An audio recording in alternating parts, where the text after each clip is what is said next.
नमस्कार. आपण ऐकतोय डॉक्टर सौ अनुराधा सुधीर कुलकर्णी लिखित अमृतमयी ज्ञानेश्वरी, श्री ज्ञानेश्वरीचा रसास्वाद. आजचा आपला भाग चालला आहे 11वा, निराकाराचा अवतार. श्री कृष्णार्जुन प्रेमाचं मोठ्या आवडीने वर्णन करणारे श्री ज्ञानेश्वर 4थ्या अध्यायात 15व्या ओवीत म्हणत आहेत, हा त्रैलोक्यपटाची घडी, आकाराची पैल थडी, कैसा याचिया आवडी आवरला असे. अर्थ, हे सारं दृश्य जगतच केवळ नाही तर स्वर्ग पाताळही भगवंतांनीच घडवलेलं आहे. हा त्रैलोक्य रूप वस्त्राची घडी असून आकाराच्याही पलीकडचा आहे. रूपाला साकार विणारा आकृतिबंध त्याला नसल्यामुळे, म्हणजेच कुठलीही सीमितता त्याच्यात नसल्यामुळे तो निराकार आहे. पण अनन्य भक्तीचं सामर्थ्यच असं आहे की तिने अनंत कोटी ब्रह्मांड नायकाला कृष्णरूप घ्यायला लावलं आहे. त्यानेही ते भक्तांवरल्या प्रेमामुळे आवडीने घेतलेलं आहे. या रसपूर्ण ओवीतून श्री ज्ञानेश्वरांनी श्रीकृष्णार्जुन प्रेम तर व्यक्त केलंच आहे, पण परमात्म्याच्या सगुण तसंच निर्गुण लीलेचंही वर्णन केलेलं आहे. परमेश्वरी अवताराचं रहस्यही याच्यात सांगितलेलं आहे. भगवद्गीतेच्या 4थ्या अध्यायात भगवान अर्जुनाला आपल्या दिव्य अवताराचा हेतू सांगतायत. त्याचं विवरण श्री ज्ञानेश्वरांनी 49 आणि 50व्या ओवीत केलेलं आहे. जे धर्मजात आघवे, युगायुगी म्या रक्षावे, ऐसा ओघू हा स्वभावे, आद्य असे. म्हणोनी अजत्व परते ठेवी, मी अव्यक्तपणही नाठवी, जे वेळी धर्माते अभिभवी, अधर्मू हा. प्रत्येक युगात भगवंतांच्या हातून सद्धर्माचं रक्षण व्हावं अशी आद्य परंपरा स्वभावतः चालत आलेली आहे.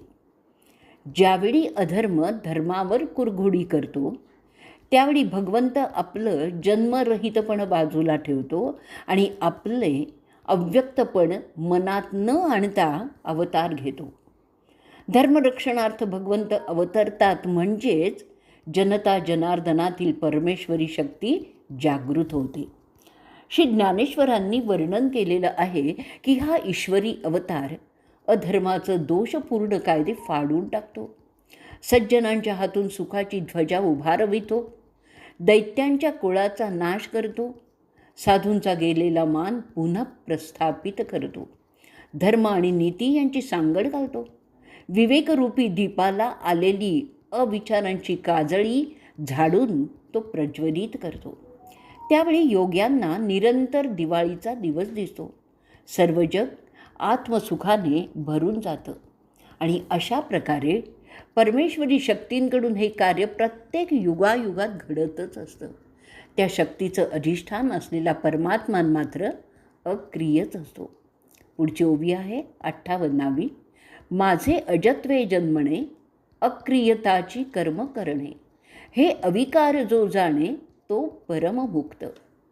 याचा अर्थ असा आहे की आपलं अजत्व कायम ठेवून जन्मणं, अक्रिय असूनही कर्म करणं, हे भगवंतांचं अलिप्तत्व जो जाणतो तो पूर्ण मुक्त योगी आहे. परमात्म्याचं हे दिव्य जन्म आणि कर्म जो तत्वतः जाणू शकतो तोच शरीर मोहाच्या चौकटीतून मुक्तही होऊ शकतो. ज्यांच्यापासून आसक्ती, भय, क्रोध निघून गेलेले आहेत, जे मतपरायण झालेले आहे ते मीच होऊन राहतात. या गीतार्थाच्या विवेचनासाठी श्री ज्ञानेश्वर उत्तम दृष्टांत देतात की गंज आणि काळीमा हे 2 पितळ्याचे दोष जर पूर्ण नाहीसे झाले तर सोनं म्हणून दुसरं कशाला घ्यायला जावं. त्याचप्रमाणे जे ज्ञानाने तपाने शुद्ध झाले ते मद्रूपच होणार. आता यानंतर भगवंत म्हणत आहेत, गीतेतल्या अध्याय 4 11वा श्लोक आहे, ये यथा मा प्रपद्यन्ते तांस तथैव भजाम्यहम. जे जसं मला भजतात त्यांच्यावर मी त्याच प्रमाणात प्रेम करतो. जसा भाव तसा देव. प्रत्येकाच्या गुणकर्माप्रमाणे त्याचं जीवन घडत असतं. ह्या दृष्टीने गुणकर्मानुसार मी 4ही वर्णांचे लोक निर्माण केलेले आहे असंच म्हणता येईल. पण त्यांचा कर्ता मी नाही आहे. आपापल्या स्वभावाप्रमाणे ते निर्माण झाले आहेत, हे भगवत वचन साध्या साध्या उदाहरणांनी श्री ज्ञानेश्वर स्पष्ट करतायत. ओवी 74 आणि 76 आपण ते ऐकूयात. जैसे क्षेत्रीजे पेरीजे, ते वाचून आन न निपजे, का पाहिजे तेची देखिजे, दर्पणाधारे. तैसा समजता या भजना, मी साक्षीभूतू पै अर्जुना, एत प्रतिफळे भावना आपुलाली. अर्थ असा आहे की ज्याप्रमाणे शेतात जे पेरावं त्या वाचून दुसरं तिथे उत्पन्न होतच नाही, किंवा आरशात पाहणारा जसा प्रत्यक्षात असतो तसाच दिसतो, त्याप्रमाणे अर्जुना या सर्व उपासनांचा मी केवळ साक्षी आहे. तिथे ज्याच्या त्याच्या भावनेला अनुसरून फलाची प्राप्ती होते. प्रत्येकाच्या कर्मामागची शक्ती ही ईश्वरी प्रकृतीची आहे. त्या प्रकृतीचं अधिष्ठान असलेल्या भगवंतांचं अकर्तेपण जाणणारे योगीही आपल्या हातून घडणाऱ्या कर्माचं कर्तेपण घेत नाही. त्यांची सर्व कर्मे भोगेच्छा आणि संकल्प यांनीच विरहित असतात. आता श्री ज्ञानेश्वर म्हणतायत 104व्या ओवीत, आणि हे कर्म मी करीन अथवा आदरिले सिद्धी नेईन, येणे संकल्पे ही जयाचे मन विटाळेना. अमुक एक कर्म मी करीन किंवा हाती घेतलेलं कर्म यशस्वी करून दाखवीन, अशा संकल्पांच्याही स्पर्शाने ज्यांचं मन विटाळत नाही, समोर असलेलं प्राप्त कर्तव्य भगवंत आपल्याकडून करवून घेत आहे एवढाच भाव कर्मयोग्यांचा असतो. आणि त्यांचं प्रत्येक कर्तव्य कर्म हा पवित्र यज्ञच असतो. हे यज्ञस्वरूप कर्म आणि ते करणारा मी असा भेदभाव त्या योग्यांच्या ठिकाणी नसतो. तसंच या यज्ञातील होमद्रव्य, मंत्र म्हणजेच कर्तव्य कर्माची साधनं ही सर्व ब्रह्मच आहेत अशी त्यांची दृष्टी असते. अशी ब्रह्ममयता आल्यामुळे योग्यांना आपोआप नैष्कर्म्यसिद्धी प्राप्त होते, असं श्री ज्ञानेश्वर म्हणतायत. 121वी ओवी ऐकूयात.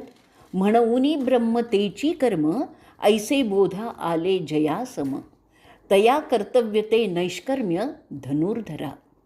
हे धनुर्धरा, कर्म हे ब्रह्मच आहे असं साम्य ज्याच्या अनुभूतीस आलं आहे, तो आपलं कर्तव्य कर्म यथासांग पार पाडत असला तरी ते नैष्कर्म्यच ठरतं. अशा रीतीने आत्मबोध पावलेल्या योग्यांकडून विविध प्रकारचे जे ज्ञानयज्ञ पार पाडले जातात त्यांचं वर्णन श्री ज्ञानेश्वर सुंदरशा सांग रूपकाद्वारे करतायत. आता अविवेक कुमारत्वा मुकले, जया विरक्तीचे पाणी ग्रहण जाहले, मग उपासन जीही आणले योगाग्नीचे. 122वी ही ओवी आहे अध्याय 4. अविवेकाचं बालपण जाऊन विवेकरूप तारुण्य प्राप्त झाल्यावर ज्यांनी विरक्तीशी लग्न केलं त्यांनी योगरूप अग्नीची उपासना स्वीकारली. अशी आकर्षक सुरुवात करून सर्व इंद्रिय कर्मांची आणि प्राणकर्मांची आत्मसंयमरूप योगाग्नीत आहुती देणाऱ्या ब्रह्मनिष्ठांच्या यज्ञांचं सूक्ष्म तपशिलासकट रूपकात्मक विवेचन करून श्री ज्ञानेश्वरांनी काव्यानंदाने रसिकांचं मन भारून टाकलेलं आहे. द्रव्ययज्ञाने साध्य होणाऱ्या यज्ञापेक्षा ज्ञानयज्ञ श्रेष्ठ आहे असं निस्संदिग्ध प्रतिपादन भगवद्गीता करते. सर्व प्रकारच्या कर्मांचं पर्यावसान ज्या ज्ञानात होतं ते ज्ञान आचार्यांकडून कसं प्राप्त करावं याबद्दल गीतेतील श्लोकांचं श्री ज्ञानेश्वरांनी अत्यंत समर्पक शब्दात विवरण केलेलं आहे. 166वी ओवी ऐकूयात. ते ज्ञानाचा कुरुठा, तेथ सेवा हा दारवंटा, तो स्वाधीन करी सुभटा वोळगोनी. ओवीचा अर्थ, आत्मज्ञानाचं घर असलेले जे संत त्यांच्याकडे जाण्यासाठी सेवारूपी उंबरठा ओलांडावा लागतो. अर्जुना, तूही या ज्ञानगुरूंची सेवा करून त्यांच्याकडून ज्ञान संपादन कर. तनू मनू जीवाने जर संतांचं दास्य केलं तरच हा उंबरठा ओलांडता येईल असं श्री ज्ञानेश्वर म्हणतायत.